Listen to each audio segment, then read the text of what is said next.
바로크 시대의 독일 작곡가이자 서양 음악의 아버지로 불리는 위대한 음악가 요한 세바스찬 바흐. 그 당시 작곡가들은 악보를 그릴 때 피날레 부분에 작은 그림을 그려 곡이 끝났다는 것을 알렸다는데요. 바흐는 곡의 끝부분이 아닌 악보 두 번째 장의 마지막 마디, 즉 곡의 중간에 그림을 그렸다고 합니다. 오른손 부분이 연주할 쉼표와 함께 말이죠. 왼손이 바쁘게 연주하는 동안 자유로워진 오른손으로 악보를 넘기라는 바흐의 배려입니다. 가장 필요한 순간에 있는 작은 쉼표 하나가 연주자에게는 얼마나 큰 감동이었을지. 파란 하늘에 흩어진 새하얀 구름, 초록빛을 가득 담은 바람과 수줍게 핀 꽃들까지. 하나님께서도 우리의 삶 곳곳에 여러 모양의 쉼표들을 그려두셨습니다. 봄을 알리는 꽃망울이 맺힌 것도 모른 채 정신없이 살았던 요즘이지만 인생이라는 악보에 주님이 보여주시는 쉼표를 잘 지키며 완연해진 봄 기운을 잠시 느껴보는 건 어떨까요?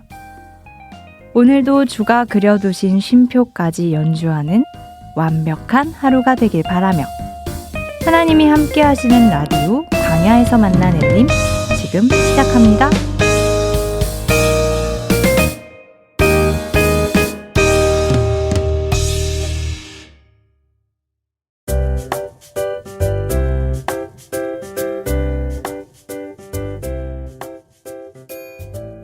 당신에게 들려주고 싶은 찬양 이야기, 꼬리에 꼬리를 무는 찬양 이야기, 찬양 속 은밀한 이야기를 알아보는 시간 꽃꽃찬. 오늘도 두 분의 형제님과 함께합니다. 신대한 정동영 형제님 안녕하세요. 안녕하세요, 신대한입니다. 반갑습니다. 정동영입니다. 네, 어서 오세요. 저희가 찬양 코너를 함께한 지가 벌써 1년이 넘었다는 사실 알고 계셨나요? 벌써 1년이 됐나요? 1년? 벌써 가까이 1년? 말하세요. 벌써 1년. 네. 엘림의 처음에는 이제 찬양 코너가 선곡의 정석이 있었잖아요. 그렇죠.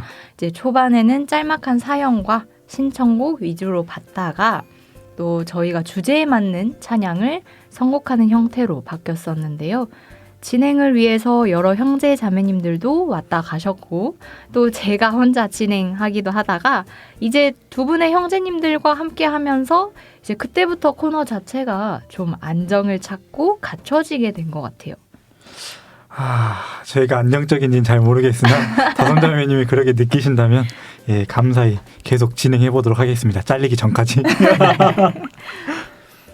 사실 저희가 그 짤막한 사연하고 신청곡 위주를 하면 더 좋은 거잖아요. 그건 맞지만요. 언제든 또 이렇게 네. 틀이 갖춰지니까 오히려 좋은 것 같고 네. 더 저희가 적응이 되고 장기 프로그램이 된다면 실제로 성도님들의 또 사연도 받아보고 또 신청곡도 다시 받아보면 좋을 것 같다는 생각이 듭니다. 네, 맞아요. 저희 엘림은 항상 열려 있기 때문에 언제든지 사연과 신청곡만 보내주셔도 되는데 항상 열려있는 곳이잖아요. 너무 좋죠. 이 항상. 찬양 요즘 꽂혔어요 하면서 네, 뭐 지나가면서 보내주시면 저희한테 따로 말씀해 주셔도 네, 언제든지 띄워드리니까요. 항상 적극적으로 참여해 주셨으면 감사하겠고요. 네, 앞으로도 더욱 다양한 찬양들과 또 숨은 이야기들 소개해드리기를 저희 또 다짐하면서 그리고 저희 엘림과 이 꽃꽃찬이 장기 프로그램이 되기를 때까지. 저희가 봉사에 가고 어머니에 갈 때까지 주님 한번 오실 그날까지 강건하기를 간절히 바라면서 이제 오늘 꽃꽃찬 시작해 보도록 하겠습니다. 오늘 들려주실 찬양은 어떤 곡인가요? 자, 오늘 먼저 들려드릴 찬송은 내 평생에 가는 길입니다. 우리 찬송가 470장에 수록된 곡인데요.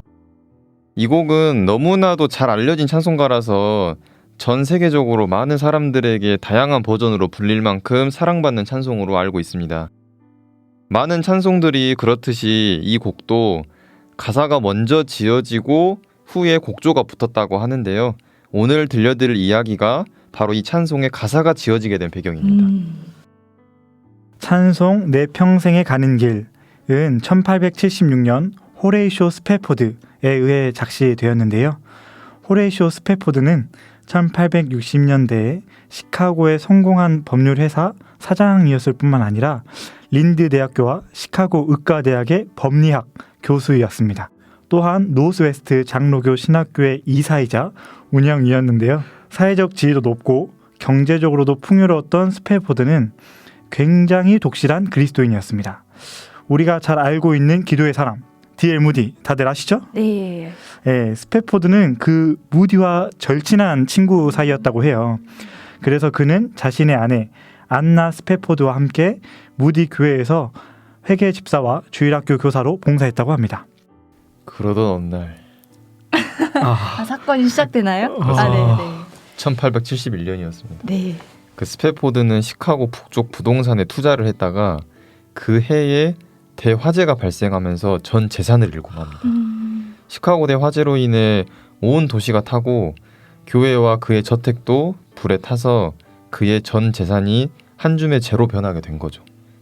이 화재 사건이 일어나기 직전에 급성 전염성 피부 질환으로 첫째 아들도 잃었던 스패포드는 그때 43살이었습니다. 감당하기 어려운 불행의 연속이었지만 그럼에도 불구하고 스패포드는 낙심하지 않고 교회의 재건을 위해서 불철주야로 뛰어다니며 온 힘을 다합니다. 하지만 갑작스런 아들의 죽음과 막대한 재산 손실, 화재의 상처로 스패포드와 그의 아내 안나는 그리고 4명의 딸들도 몸과 마음 모두 지칠 수밖에 없었습니다. 그래서 2년 후 스패포드는 아내와 4딸들과 함께 휴식을 갖기 위해 영국 등으로 유럽 여행을 다녀오기로 계획합니다. 때마침 친구인 무디 목사가 유럽에서 복음을 전파하고 있었기 때문에 그 전도 집회도 돕고자 했었고요. 1873년 11월 15일 스패포드 가족을 태운 프랑스 여객선 빌르드 아브로호는 뉴욕항을 출발합니다. 그러나 출항 몇 분 전에 스패포드는 갑작스러운 사업 일정 때문에 출발을 지연할 수밖에 없었고 나중에 가족과 합류하기로 하며 혼자만 배에서 내리게 됩니다. 그리고 부인 안나 스패포드는 4딸과 함께 먼저 출발하게 되죠. 아내와 딸들을 태운 배는 순항하는 듯 했습니다. 그런데 모두들 깊이 잠든 22일 새벽 2시 여객선 빌르드 아브로는 대서양 한가운데서 영국 철갑선인 라키언호와 정면으로 충돌하게 됩니다. 배는 그대로 226명의 생명을 앗는 채 바닷속으로 가라앉게 되죠. 다행히 스패포드의 아내인 안나는 물 위로 떠올랐고 구명정에 의해 구조됩니다. 하지만 안나와 함께 배에 탔던 4명의 딸들은 영영 떠오르지 않았죠. 사고 발생 9일 후 다른 생존자들과 함께 웨일즈 카디프에 도착한 안나는 남편 스패포드에게 짤막한 전보를 보냅니다. Save the Alone. 혼자만 살아남았음. 전보를 받은 스패포드는 하늘이 무너지는 것만 같았습니다. 스패포드는 아내를 데려오기 위해서 급하게 배편을 구해서 영국으로 가게 되는데요. 배에 탄 후 그 배의 선장과 대화를 나누게 됩니다. 선장은 스패포드에게 이렇게 말합니다. 스패포드, 지금 우리가 탄 배가 당신의 딸들이 잠들어 있는 곳을 지나고 있어요. 이 이야기를 들은 스패포드는 선실에 들어와 밤새 통곡합니다. 그리고는 주님을 향해 이렇게 부르짖죠. 주님, 누구보다도 주님을 사랑했습니다. 그런데 어찌하여 제게 이토록 큰 시련을 주십니까? 계속되는 시련과 감당하기 버거운 현실로 인해 깊은 절망과 슬픔에 빠진 스패포드. 그는 방의 틀에 박혀 두문불출하게 되고 주변 사람들은 그의 믿음이 혹시라도 실족하진 않았을까 걱정합니다. 하지만 스패포드는 그 와중에도 절대 기도하는 것을 멈추지 않았습니다. 하나님께서 자신의 영혼을 지켜주실 거라 믿고 주님께 매일 부르짖으며 기도했습니다. 그러던 어느 날 절망 속에서 탄식하며 기도하던 스패포드의 마음 깊은 곳에서 하나님에 대한 신뢰와 형언할 수 없는 평안이 솟아나기 시작했습니다. 그리고 그의 입술은 평생 경험해보지 못한 평안을 고백하고 있었죠. 평안해. 내 영혼 평안해. 하나님의 뜻이 이루어지리이다. 그 다음날 아침 스패포드는 주님이 주신 영감으로 시를 써내려갔는데 그 시가 바로 내 영혼 평안해입니다. 훗날 찬송 내 평생에 가는 길의 가사가 되죠. 시카고로 돌아온 스패포드는 무디 목사에게 재능을 인정받아서 음악 전도사로 활동하고 있던 필립 블레스에게 자신의 아픈 사연과 고백을 들려주게 됩니다. 그 고백과 시에 감동을 받은 블리스는 바로 그 자리에서 곡을 붙이게 되죠. 그렇게 만들어진 곡이 우리가 잘 알고 있는 찬송가 470장 내 평생에 가는 길입니다. 스패포드 변호사는 그 사건 이후 다시 두 자녀를 얻었다고 합니다. 그는 이후 이스라엘 예루살렘으로 건너가서 일생 동안 고아와 가난한 사람들을 섬기며 봉사했다고 하는데요. 사실 보통의 사람들이 겪기 힘든 고난들을 겪고 끝까지 믿음을 지켰던 스패포드. 그의 삶을 가만히 보고 있으면 마치 성경의 욥의 일생과 많이 닮은 것 같다는 생각이 듭니다. 온갖 시련 속에서도 낙심하지 않고 끝까지 하나님을 의지하고 영혼의 평안을 회복한 호레이쇼 스패포드. 내 평생에 가는 길이 잔잔한 강같이 순탄하든지 큰 풍파로 무섭고 어렵든지 내 영혼은 평안하다는 찬송의 가사가 작은 일에도 쉽게 흔들리고 주저앉는 나의 믿음을 좀 돌아보게 하는데요. 감당할 수 있는 시련만 주신다는 말씀, 피할 길을 예비하신다는 주님의 그 말씀을 믿으며 어떤 상황에서도 하나님만을 의지하고 평안을 지켜야겠다 생각해 봅니다. 우리의 삶 속에서도 어려운 순간들이 각자의 모양으로 올 때가 있습니다. 그럴 때마다 앞이 캄캄하고 너무 절망적이다 보니까 때로 주님을 원망하기도 하고 주님께 속상함을 토로하기도 하는데요. 왜 내게 이런 시련을 주시는 건지, 이렇게 어둡고 외로운 순간에 나 홀로 두시는 건지, 왜 이 길을 나 혼자 걷고 있는 건지, 그렇게 내가 걸어온 길을 돌아보면 늘 함께 하시겠다던 주님의 발자국은 없고 내 발자국만 외로이 찍혀 있는 것 같습니다. 스패포드도 절망의 상황에서 그렇게 생각했을 것 같아요. 네. 하지만 그는 절대 기도를 멈추지 않았다고 했잖아요. 아마도 주님께서는 스패포드에게 이렇게 말씀하셨을 것 같아요. 스패포드야, 너 혼자 걸었던 게 아니란다. 내가 널 업고 걸었단다. 너를 위해 울고 내가 겪는 고통을 함께 견디면서 너와 함께 걸었단다. 네가 보고 있는 발자국은 널 업고 걸었던 나의 발자국이란다. 이거 저 찬양 가사 중에서 본 것 같아요. 들어본 적이 있는 들은 것 것 같죠? 네. 그런 것 같은데? 이거 아가들이 부르는 찬양인데. 아가들이요? 맞습니다. 발자국이라는 찬양인데요. 이제 어린이 찬양인데도 불구하고 가사가 참 힘이 되고 위로가 되는 곡이라 가끔 힘들 때마다 생각이 나더라고요. 스패포드가 힘들 때 주님께 부르짖었을 때 주님이 이 찬양의 가사처럼 말씀하시지 않았을까 싶어서 한번 몰래 소개해봤습니다. 제가 한번 읽어드리겠습니다. 가사를 읽어주실 건가요? 네. 어느 날 꿈속 나는 바라보았죠. 지금까지 내가 걸어온 발자국. 주님께 물었죠. 내가 힘들 때, 내가 외로울 때, 주님이 필요할 때 나는 왜 홀로 걸었었나요? 그때 난 주님 불렀는데 주님은 원망 섞인 물음에 다정스레 대답해 주셨죠. 그때 난 업고 걸었었노라. 너를 위하여 울었노라. 너의 받는 고통을 내가 함께 견뎠고 내가 너와 항상 함께 했노라. 찬양 발자국의 가사인데요. 스패포드가 고백한 것처럼 잔잔한 강같이 순탄할 때도 큰 풍파로 무섭고 어려울 때도 내 영혼만큼은 평안할 수 있는 이유가 바로 우리의 주님이 늘 나와 함께 하시고 내 곁에 계시기 때문이잖아요. 살다 보면 그걸 가끔 잊을 때가 있는데 그때마다 이 발자국이라는 찬양을 들으면서 다시금 마음을 지킬 수 있는 것 같습니다. 맞아요. 어떤 순간, 어떤 곳에서든 늘 우리와 함께 하시는 주님 덕분에 우리가 오늘도 하루를 이렇게 살아갈 수 있고 또 그로 인해 감사할 수 있고 그러는 것 같습니다. 오늘은 찬송가 470장 내 평생에 가는 길과 찬양 발자국 준비했는데요. 지금 엘림을 듣고 계신 형제 자매님들께 작게나마 위로가 되는 찬양이길 바라며 저희는 오늘 여기서 인사드릴게요. 당신에게 들려주고 싶은 찬양 이야기 꼬리에 꼬리를 무는 찬양 이야기. 오늘의 찬양이 내일의 묵상이 되길 바라며 엘림 청취자 형제자매님들 안녕히 계세요. 내 영혼 내 영혼 평안해 평안해 내 평생에 가는 길 순탄하여 늘 잔잔한 강 같은지 큰 풍파로 무섭고 어렵든지 나의 영혼은 늘 편하다.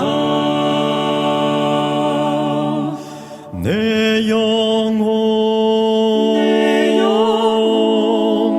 평안해 내 영혼 평안해.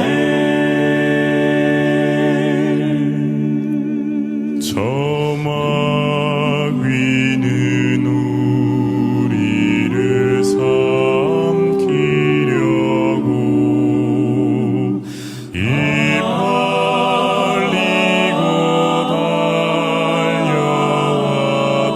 이팔리고 달려와도 주 예수는 우리의 대장 되니 끝내 싸워서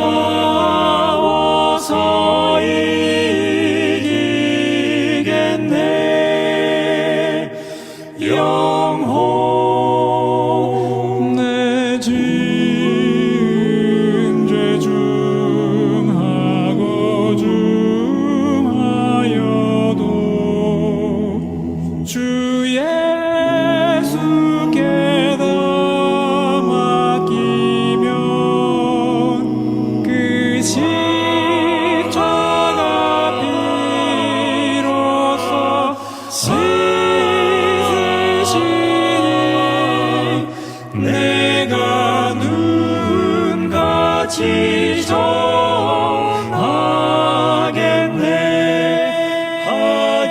하겠네. 내 영혼 평안해 평안해 내 영혼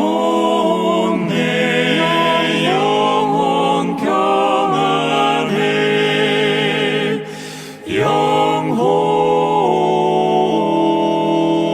영혼 저 공중에 구름이 일어나며 큰 나팔이 울려날 때 주 오셔서 세상을 심판해도 나의 영혼은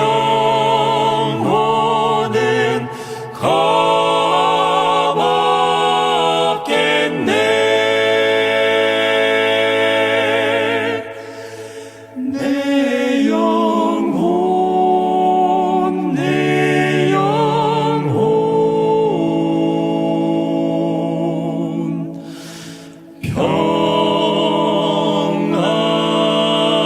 평안해.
내가 외로워할 때 가여운 눈물 흘릴 때 그때 난 업고 걸었었노라 너를 위하여 울었노라 너의 받는 고통을 내가 함께 견뎠고 내가 너와 항상 함께 했노라 그때 난 업고 걸었었노라 너를 위하여 울었노라 너의 받는 고통을 내가 함께 견뎠고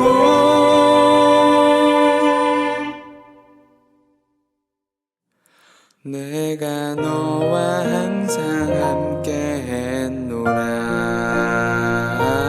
내가 너와 항상 함께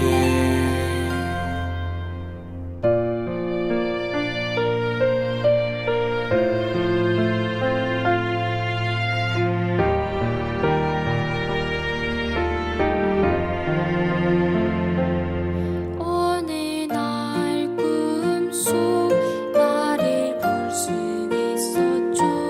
주님이 함께 동행한 그 발자국 내가 너와 항상 함께 하노라 처음부터 영원히 처음부터 영원히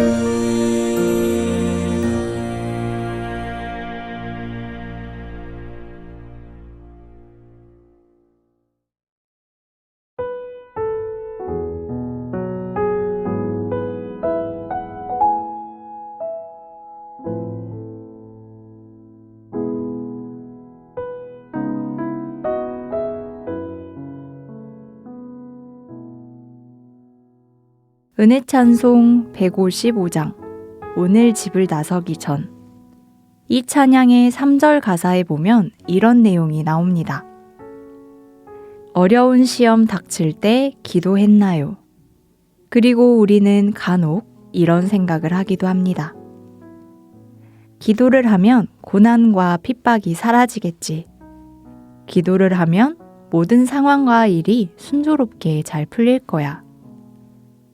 하지만 그 뒤에 이어지는 찬송의 가사는 우리의 기대와는 조금 다릅니다. 주가 함께 당하시면 능히 이기리. 다윗이 하나님을 의지하고 기도했을 때 골리앗이 사라져버린 것이 아니었습니다. 기도를 통하여 골리앗을 이겼습니다. 다니엘이 사자굴에 던져졌을 때 하나님께 기도함으로 사자들이 죽어버린 것이 아니었습니다. 사자와 함께 무사히 있을 수 있었습니다.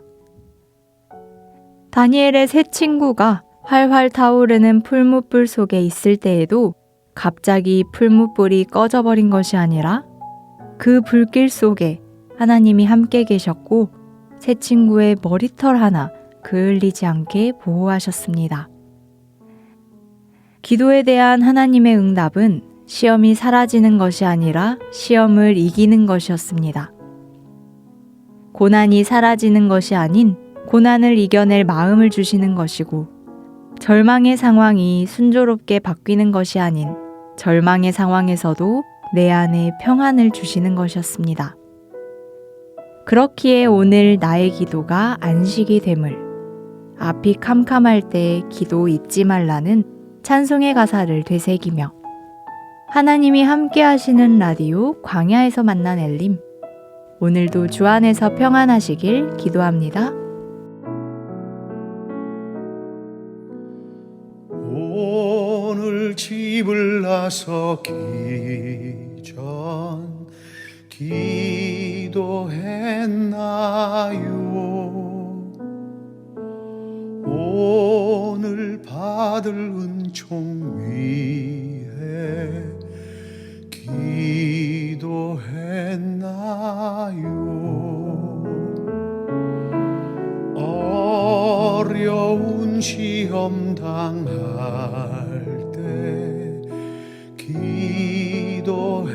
했나요? 주가 함께 당하시면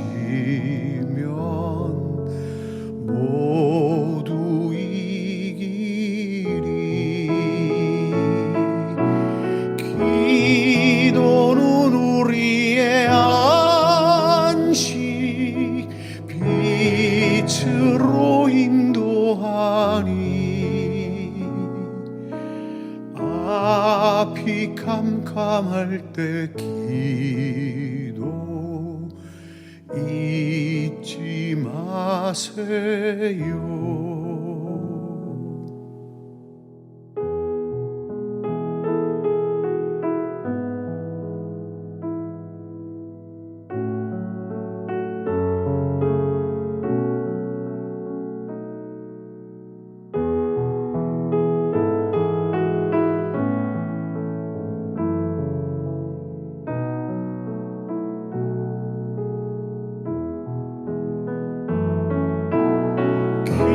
기도는 우리의 안식, 빛으로 인도하니 앞이 캄캄할 때 기도 잊지 마세요. 나의 일생 다가도록 기도하리라.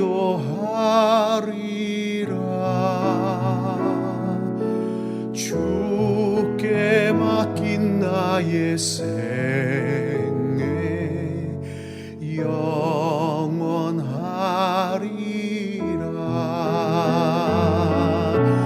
기도는 우리의 안식,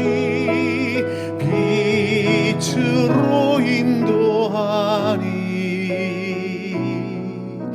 앞이 캄캄할 때 기도 잊지 마세요.